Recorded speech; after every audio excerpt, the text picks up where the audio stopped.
After the release of Final Fantasy VIII, some concept art was shown of Final Fantasy characters, drawn in the cartoonish style that was used in the first 7 games, and with designs reflecting the first 5 games, those of fantasy-styled knights and black mages. Rumors circulated that this was concept art from Final Fantasy IX, which would return the series to its roots of a pseudo-medieval fantasy world, ditching the science fiction concepts of the past few games. The rumors would turn out to be true, however Squaresoft was very cautious about confirming that the designs were intended to be from Final Fantasy IX. Although they wanted to appease longtime fans, of which there were many, particularly in Japan, they did not wish to alienate newer fans who had started with 7, and were used to the science fiction atmosphere, of which there were many, particularly in America. So Square waffled on the concept art, stating it may be from a Final Fantasy spin-off, leading some to believe it was a sequel to their strategy game Final Fantasy Tactics.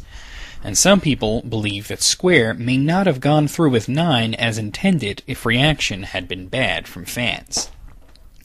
However, due to positive reactions to early concepts, Square did indeed go ahead with Final Fantasy IX as being a purposefully old-school game. 9 was especially influenced by and referential to the first Final Fantasy, with familiar character classes and character names such as Garland. 9 takes place in the world of Gaia, where several nations are warring. The player party starts as a theater troupe of all things, fighting against an evil queen who started the wars, but whom is only a pawn of a greater threat, Kuja, an arms dealer who is in escalating conflicts to further his business. 9 returns the series to its roots not only in aesthetics but also in gameplay. Any gamer who was familiar with the earlier games could easily jump into 9 and play it. However, it does add some new features such as active time event. Final Fantasy IX also changed some naming conventions, particularly the names of spells, giving them their own linguical hierarchy. For example, fire spells, instead of being named Fire, Fire 2, Fire 3, and Fire 4, would be named Fire, Fira, Firaga, and Firaja. Cure 3 would be Curaga, Ice 2 would be Blizzara, and so forth. These naming conventions have become the standard for Final Fantasy games, being used in each sequel since and each remake created after 9's release, giving the series a common language.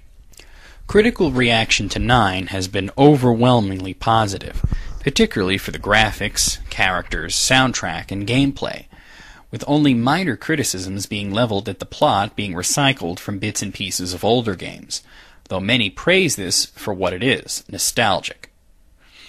The game was a huge success in Japan and even received a rare, at least for video games, promotional tie-in with Coca-Cola, with a Coke commercial that aired in Japan featuring characters from the game, as well as original music created just for the ad. In the United States, where the series had only recently gained mainstream success due to the futuristic and science fiction feel of 7, the game was less successful but still did very well. Ironically, the best reviewed game on the PlayStation era was also the lowest-selling game overall. As Final Fantasy VII, 8, and 9 are relatively newer games, there really have not been re-releases in the traditional sense as of yet, especially due to the backwards compatibility nature of the PlayStation consoles. There hasn't been much need to do so, though 7 and 8 were re-released for Windows shortly after their PlayStation releases. I assume this was to allow people who didn't get the PlayStation a chance to play them.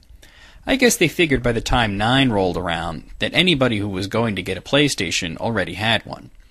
Final Fantasy VII and 8 are also available on the PlayStation Network, meaning that they could be downloaded and played both on the PlayStation 3 and PlayStation Portable.